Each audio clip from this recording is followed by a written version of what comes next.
جوامع الکلمې د جمع شوو کلمو په باره کې باب دی و منابع الحکم د حکمت د ایچینو په باره کې بیان. منابع جمع د منبعون ده د حکمت د ایچینو. حکمت داسې خبرې چې هغه ته چاته وکړي هغه ته ډېره فایده د هغې نه میلاو شي. وما غید الحسنتې او د ښایسته وصیت او د نصیحت او د واس په باره کې بیان دی دی کې. نو درې خبرې شوې هغه جمع شوې کلمې او د حکمت د چینو او د ښایسته واز او د نصیحت په باره کې اولنی باب دی. قال النبي صلی الله علیه وسلم نبی علیہ السلام فرمایلی دی صلی الله رحمت الله تعالی نازل کړي درود الله نازل کړي علیه په دې نبی علیہ السلام باندې وسلم او سلامتی باغی باندې. انما الاعمال بالنیات خامخا د اعمالو دا دارومدار بالنیات په نیتونو باندې دی. دې کې بیا واقعه ده خبره ده پکې نیت خالص د الله رضا دپاره کول پکار دی. نو د دې بیا هغه کیس یو کسو د هغه باره کې دا ټول حدیث راغلی چې هغه لړه مدینې ته هجرت وکړو.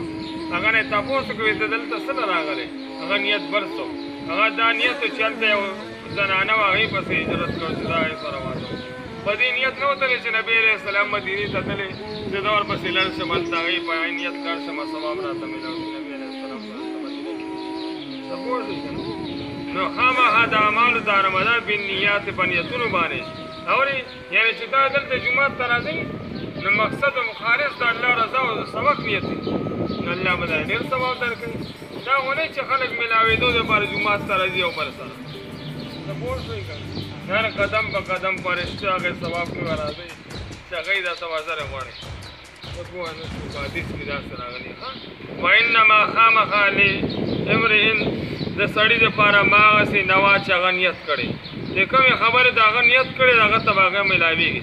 فمن کان هجرته الی الله ورسوله پس هغه څوک چې وي د هغه هجرت د الله تعالی لپاره الی دین الله د الله دین دپاره او د الله رضا دپاره وي ورسوله د الله پیغمبر دپاره وي فهجرته پس د هغه د هجرت هغه ثواب الی الله د الله تعالی لپاره شو ورسوله د الله پیغمبر دپاره شو.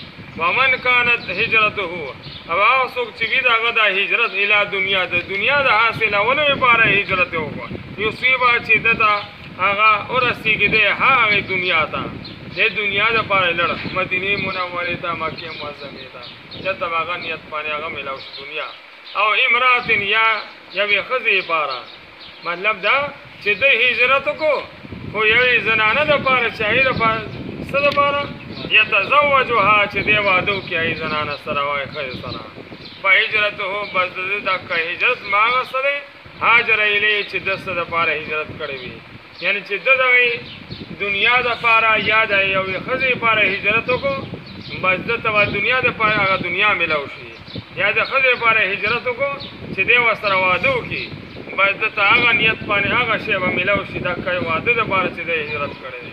لہذا ده ته هغه الله رضا والا هغه ثواب میلاو نه شو. لہذا معلومه شوه چې موږ نیت چې خالص د الله رضا والا کړو په ټولو اعمالو کې. دې وجې نه چې علم شروع کېږي نو علما وایي چې تاسو نیت خالص کوئ د الله رضا والا چې نیت د الله وګرځوئ چې موږ د الله رضا دپاره دا اعمال